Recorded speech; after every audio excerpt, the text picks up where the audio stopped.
mind you're wondering, but didn't God tell Noah to build an ark? Yes, God didn't tell Noah to build an ark.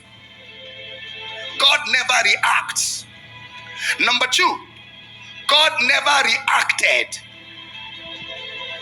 If he reacted, he was not God. Reaction means something took God by surprise.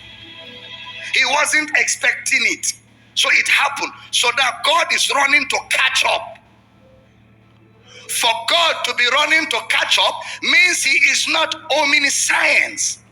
Means he doesn't know much.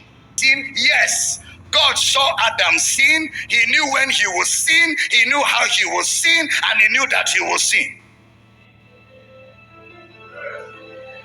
When? Long before Adam was created. Why did God then create him? Because God is not afraid of problems, since he has a solution to problems. If he smells danger. So what did God do? Before Adam was created, God had a plan. What was the plan? The Lamb of God was slain from the foundation of the world. So God said, even if Adam mess up my plan, I will produce salvation to cure man of that fall. So in God's mind, he already saw Jesus die before Adam was created. Did God make Adam sin? No. But God foreknew. The foreknowledge of God is not responsible for the action of man. The foreknowledge of God is not responsible for the choice of man. Why? God created man a free moral agent, not a robot that can be remote controlled. And gave man the ability to make choices, and forewarned man of the outcome of bad choices, and left man to ultimately decide. But by adventure, man decides not to follow God's plan. God never reacts. He only reveals. There's a difference between reaction and revelation. Look at Isaiah 46 verse 10. We're going to read a few scriptures, so stay with me. Declaring the end, for God knows those that will go to hell and those that will go to heaven. Right now. But that he knows doesn't mean he's responsible for the choice. He allows you to make the choice. But as Godfather, he sits down and he travels through time and travels through men's hearts by knowledge, and has seen those that will say no to the gospel and those that will say yes. Because he is God. Nothing takes him by surprise. That you're here today, God knew before you were born that you'll be here in this service. That you're here is not a surprise. God is not saying, I'm surprised, so you came. Wonderful, I didn't know you would come. Then that is not God. He knew you were going to be here this morning, and he knew I was going to be the one teaching you this morning. Okay? And before time, he prepared my mouth to say the things I'm saying to you now. There are no accidents in God. Declaring the end from the beginning. Look at Revelation 22:13. 22:13. I am Alpha and Omega, the beginning and the end, the first and the last. Look at another one, Matthew 13:30. 13 verse 30. A lot of scriptures good for your health. Let both grow together and the harvest until the harvest. And in the time of harvest, I will say to the reapers, gather you together first the tares and bind them in bundles to burn them, but gather the wheat into my barn. Okay, so did you observe here that the day they will burn the chaff is the day they will gather the wheat? That means the day of rapture is the end of the world. There is no antichrist after rapture. Even in the parables of Jesus, he clearly told you that the day of the end will be the day they will separate the good from the bad. Is that day. After that day, there's no another day. So there's nothing like one world ruler that if you don't have 666, he will be forcing you. Nothing like that. Somebody say, what about the great tribulation? It is on right now. If you doubt me, Go to Borno State to preach, you will see persecution. The tribulation is on. That you are not experiencing doesn't mean it's not on. It's on right now. People are being persecuted. People are being beheaded. People are being killed for the gospel of Christ. We are in the midst of the great tribulation. And one of these days, there will be a separation. And it will be the sound of the trumpet, where mortality shall put on immortality.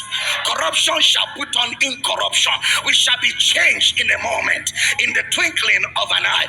That change will be the end of this world. What did Jesus say in John chapter 3? He says, whosoever believes is not condemned, but he that believeth not is condemned already. So already there is a demarcation going on. Judgment is on right now. I don't know how some people read their Bible. Then they will try to confuse you with one verse. Like it was in the days of Noah. Two shall be grinding. One shall be taking, the other left. Two shall be sleeping. One shall be taking, the other left. Then I ask the people that use that parable as their gospel. Supposing the two of them were believers, who will be taken? If what he was talking about is believers and unbelievers, so if two of them were believers, who will be taken and who will be left? So you see, parables are not literal. It was a mode of communication. So what was Jesus saying? As it was in the days of Noah, two will be grinding, one will be taken, the other will be left. That's a parable, which means there's a there's a fact in it, there's a fiction in it, and there's a lesson. So it is the righteous that will be left. It is the unrighteous that will be taken.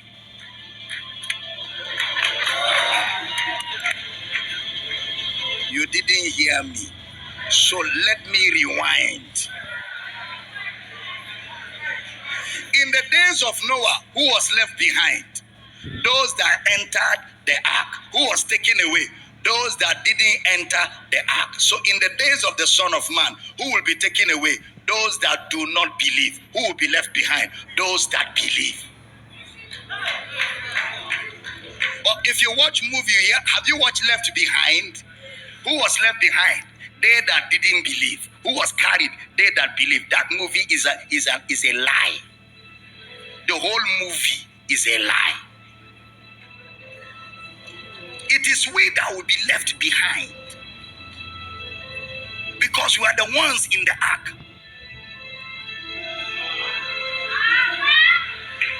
Those that will be taken away are those that are not in the ark. Because as it was in the days of Noah, so shall it be in the days of the Son of Man. I'm teaching here. The reason is because it's a parable, therefore it has to be explained in the light of Christ. You don't take parables hook, line, and sinker. I made a statement and the whole internet went riot. And a lot of Christians displayed their ignorance, and I discovered that the church needs a lot of teaching. Deacon, we have work. The work we have, we never start. The work we have is still doing press up. We never start. I'm not joking. Christians are so ignorant that I don't know where to start from. I'm not joking. Just because I was preaching in Uyo and I said, God never told Noah to build an ark. Internet went on riot. Dr. Damina, a stupid man. You think you're the only one that has knowledge. Then they quoted where the Bible says, and the Lord told Noah to build an ark, and God gave him measurement. This cubit, that cubit, that cubit. Say, you see, Bible, this man is blind. How can he not see that God told Noah to build an ark? A blind man does not argue with a man that has eyes. Where do we want to start? I'm saying it's blue. A blind man says it's black, and we're arguing. Me too, I'm blind. The moment I tell a blind man it's blue, he says black, I'll say, okay, no problem, later. Because where will the argument end? It will never finish. There are people you don't argue with. They are blind, you have sight. Where will one start? Oh, Dr. Damina, how can you claim you are the only one that know Bible? How can you say God didn't tell you how to build it? They are not even listening. Sometimes when we teach the Bible,